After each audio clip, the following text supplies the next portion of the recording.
You ask Tiger to solve. This deals with linear equations with one unknown. The final result is a equals 6. Let's solve it step by step. Group all constants on the right side of the equation. Subtract 21 from both sides.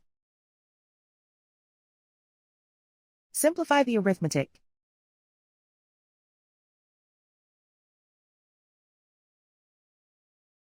Isolate the a. Divide both sides by 9. Simplify the fraction. Find the greatest common factor of the numerator and denominator.